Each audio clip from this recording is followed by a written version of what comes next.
Hey, what is going on, everybody? This is Beanie and welcome back to another video. Guys, I'm sorry that this zone hitting tutorial has taken a few days to come out.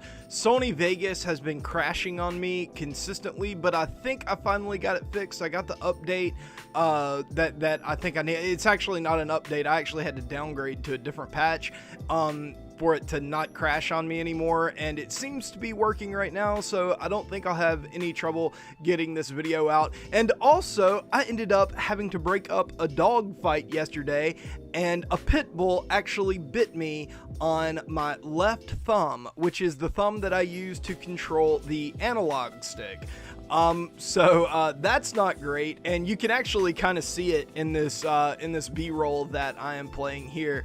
This B-roll is from earlier today, and in a game I was playing, and I'm deciding to leave it in because I think it really does illustrate, even though you can kind of tell that my PCI placement is a little bit off because of my thumb. You can kind of tell in the first two innings and the last inning the difference between bad hitting and bad habits versus the third inning where I'm deploying really good tactics and good hitting, and you can kind of see it pay off in the third inning here. But anyways, this is my master zone hitting tutorial. I'm coming out with it today. Like I said, I'm sorry that it took me a few days, but today we're going to be talking about mostly pitch tracking, which in my opinion is the most important factor in zone hitting. It's the thing that really differentiates it between what's it called, directional and pure analog hitting, where both of those are more timing. Zone hitting, you have to move around the PCI and you have to be accurate with it. So we're going to be talking about that today, and we're also going to be talking about a few general concepts and ways that you can practice with friends or by yourself to make yourself the best zone hitter possible. So let's go ahead and get into it. Okay, quickly, I'm just going to reiterate about the PCI starting point. I start my PCI slightly up and in, but both with lefties and righties. Maybe it's a little bit more exaggerated when I'm using right-handed hitters than it is with left-handed hitters, but generally that is the most comfortable spot for me. But like I said in the previous video, just start wherever you feel the most comfortable. There are some guys who start it right down the middle. There are some guys who start it low. There are some guys who start it high. I fall more into the high range, but just very, very slightly. But one thing you can do whenever you're just starting out trying to figure out tracking pitches is that you can start your PCI wherever your opponent's pitcher's release point is, so that you're kind of catching the ball out of the pitcher's hand with your PCI and following it all the way to the plate. Doing this method, I wouldn't recommend doing this when you finally get to the point to where you're ready to become like a World Series player or something like that. But to get better, tracking the ball out of the pitcher's hand and just following it all the way to the contact point is a really good way to kind of follow different kinds of pitches like fastballs, curveballs. You'll learn how to track each pitch individually just by visualizing catching the ball out of the pitcher's hand with your PCI and following it to the contact point. So maybe starting out, that's where you want to start your PCI. But once you get to a certain point to where you can kind of track off ball, as I like to call it, I guess that would be on ball tracking, and this is more off ball tracking. Then once you get to that point, you can find a comfortable starting point for you and then adjust from there. Another major thing that goes into figuring out how to track pitches effectively, and not only that, but how to time pitches effectively, is figuring out how every pitch looks, because each pitch looks a little bit different. In fact, sometimes the same pitch coming from a different pitcher will look different, because there are some guys who have a slider that has more downward movement, and then there are some that have big sweeping sliders like the Sergio Romo or the Chaz Rowe or someone like that. And then there are some guys who have real downer sliders. I can't think of anyone off the top of my head, but there are some guys out there who have pitches like that. So you've really, at this point, it's one of those things that you just have to do over and over and over again, and you'll start to see what the different pitches look like. You'll start to notice that a curveball has a bit more of a bump in it coming out of the pitcher's hand. Like it almost goes up a little bit when the pitcher is throwing it out of his hand. A fastball comes out really quick, obviously. The toughest pitch to kind of figure out is a slider, because it looks like a fastball so long out of the pitcher's hand. Like, it's not really until it gets halfway to you that it really starts its movement away from you, righty on righty, and into you, righty on lefty. So yeah, that's probably the toughest pitch to figure out. It's kind of tough to figure out changeups as well, because the bump in the changeup is a little bit more subtle than it is with a curveball, but you kind of figure changeups out a little bit more quickly than you do with a slider. One thing that people ask me about all the time is the pre-pitch wiggle. As you'll see in this footage that I'm playing right now, whenever I'm about to take a pitch, when I'm hitting, I wiggle my PCI all around the strike zone, and you'll see that probably most top players do this as well.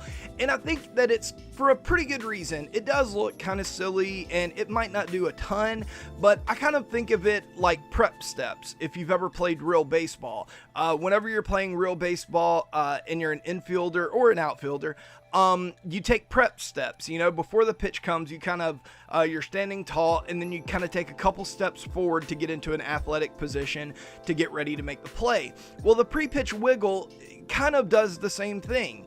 It kind of gets your thumb ready to move among the strike zone. It kind of gets your thumb ready to feel all over the strike zone, and it gives you just a slight edge in thumb dexterity. It makes your thumb just a little bit more dexterous, I guess. Is that the word, dexterous?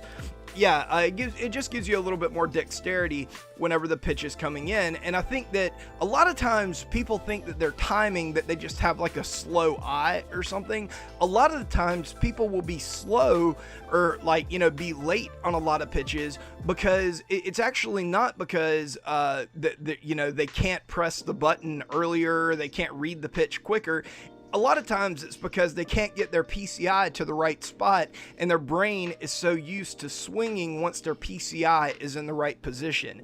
It all happens very quickly, so if you're not at a point to where you think you're going to make solid contact, a lot of times your brain will hesitate for a millisecond and you'll be late on the pitch. So having a really dexterous thumb and being able to move amongst the strike zone and get to a variety of different pitches can actually help your timing as well. And the last thing in regards to tracking that I want to talk about in the tracking column anyway is PCI control, and how you can really help yourself to control the PCI within the strike zone on those pitches that are kind of right down the middle, or, you know, just like a little bit off kilter or something. Because in my opinion, sometimes those can be the most difficult pitches to hit, because it's very tough to get your thumb to only move a little bit. Most of the time you want to jam your PCI one way or the other and not kind of keep it at home, but just move it like an inch to the left or an inch down or an inch up. It's kind of tough to do that. Well, one method that I've figured out that really helps is creating a road to the show catcher. And I've given this tip for the past 2 years, and people have come back and told me that this helped them out a ton. So what you want to do is you want to create a road to the show catcher. You want to put his defensive position indicator, you want to turn that on, and you want to give him as many fielding opportunities as you can. And what this will do is it'll bring up a glove icon whenever you are catching, and the pitcher will say, okay, I'm about to throw a fastball up and away. So you take the glove, and it kind of acts a lot like a PCI. It's just like where your catcher glove is, or your catcher's mitt is.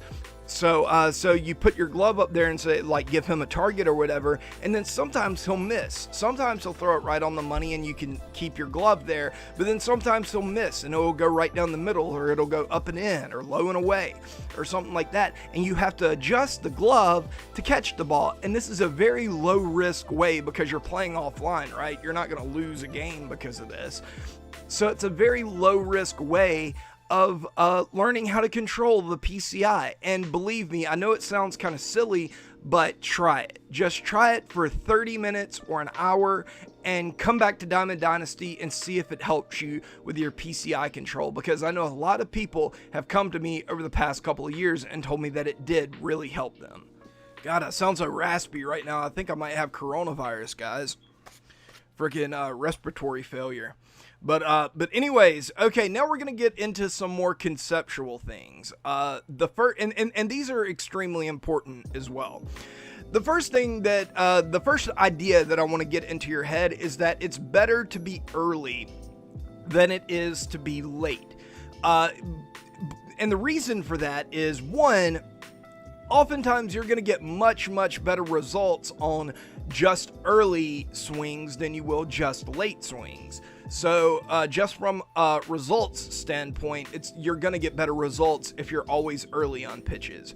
But also, it's way easier to adjust down than it is to adjust up. And what I mean by that is it's a lot easier to slow yourself down to be able to hit off-speed pitches and stuff like that than it is to speed yourself up in order to catch up to like a Nolan Ryan fastball or something like that. It's way harder to do that. So right now, you might as well get it into your head that even if you look silly on off-speed pitches sometimes, to really focus on being earlier than you have been. Because if all of a sudden you are early on every single pitch and your PCI placement is pretty good, then it's very easy to just kind of slow yourself down just a little tick, and then you'll start crushing the ball. Whereas if you're late on every single pitch and your PCI is in a good spot, it's way harder to speed yourself up, because then your opponent's going to start throwing all-speed pitches and you've got to slow yourself down again, and then you got to speed yourself up. It's just really hard to do. So really put an emphasis on being early. The next thing kind of goes back to pitch tracking, and that is pulling down on the PCI on pitches that are right down the middle. This is probably the biggest pandemic in MLB The Show, no pun intended in regards to the coronavirus. But basically everyone who has ever played MLB The Show has had some sort of issue to some degree with pulling down on the PCI. Even in this B-roll footage of a Battle Royale game, you can see there are a few pitches, like 2 or 3, where there's a pitch right down the middle that should have been crushed that wasn't, because I pulled down on the PCI. And the only real way to get better at this is to practice with by yourself or with a friend, throwing pitches down the middle and training your brain to keep your PCI in the middle, or to move your PCI in the middle, and to not pull down on the ball. There really is no magic trick to that. Unfortunately for you, it's a problem that basically everyone has. Only a very few select amount of people have been able to mostly solve that problem, and even those guys will occasionally pull down on those pitches that are right down the middle. The next thing is to know yourself, know your weaknesses. This is insanely important. If you know what you struggle with, so let's say that you're a guy who struggles with outside pitches. Let's say that you're focusing on being early, you're focusing on pulling the ball, on adjusting to off speed and stuff like that. But in order to kind of practice that, you really struggle on outside pitches. So pitches on the outer third of the strike zone. Know that about yourself, and kind of whenever you're going to a game, tell yourself, okay, those pitches, even if it's a strike, I'm going to let them go, because I know that I'm not going to have the correct timing and the correct PCI placement to get base hits consistently off of those pitches. And maybe your opponent realizes that and starts pounding the strike zone on the outside corner. Let him up to a certain point. And what I mean by that is it's kind of difficult to throw that pitch consistently for a strike. A lot of times your opponent is going to miss with that pitch a lot more than he throws it for a strike. So if he's pounding you on the outside corner, and let that happen for an inning or two, and see if he starts to make mistakes on the inside corner, or see if he starts to walk you a lot because he can't throw strikes. If he doesn't, at that point, you might have to adjust. You might have to just give up on the inside or pulling the ball or whatever, and just kind of focus on going the other way with the ball to prove that you can do it before adjusting back. But know that that's a weakness for you, and let your opponent exploit that for as long as it takes for him to prove to you that he is capable of exploiting it. but at a certain point you are going to have to adjust. The next thing is just a general tip about habits. Always, the tips that I've talked about in all 3 of these videos, you can develop them into good habits. And the bad ones, like being late on pitches or pulling down, try to minimize those bad habits to as small of a factor as possible. Really try to get them out of your game and make the good habits the bigger theme of your game. As you can see in this B-roll footage, the first 2 innings I'm employing some very, very bad habits. Basically, I'm swinging a lot. I'm not taking very many pitches. My PCI is all over the place. And because of that, I only score 1 run. But in the 3rd inning, I settle myself down. I start taking a few more pitches. My PCI control is a lot better. And I think, I end up scoring like 7 or 8 runs in the 3rd inning because I'm more focused, I'm more locked in, and I am focusing on good habits. And then finally, if you want to practice, this is what you should do. You should get a friend. If you don't have a friend, make a friend. And play MLB The Show with him. Go into Play with Friends, set the difficulty as high as you want it to be, and between the 2 of you, work on things that you need to work on. If it's pitches on the outside corner, work on that. If it's off-speed pitches anywhere in the zone, work on that. If it's pulling pitches high, like high and inside, hitting those for home runs consistently, work on that. Work on anything that it is that you need to work on and make it comprehensive.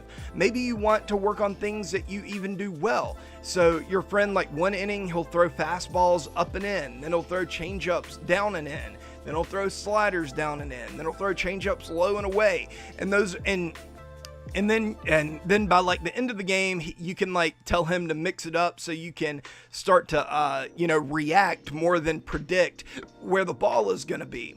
So once you do that, you'll start to get a feel for every single quadrant of the strike zone and where your thumb needs to be on the analog stick in order to effectively hit those pitches. So it'll make you a better player all the way around. Play with Friends is an absolutely fantastic tool for getting better at this game. So take advantage of it. Get a friend and practice with him.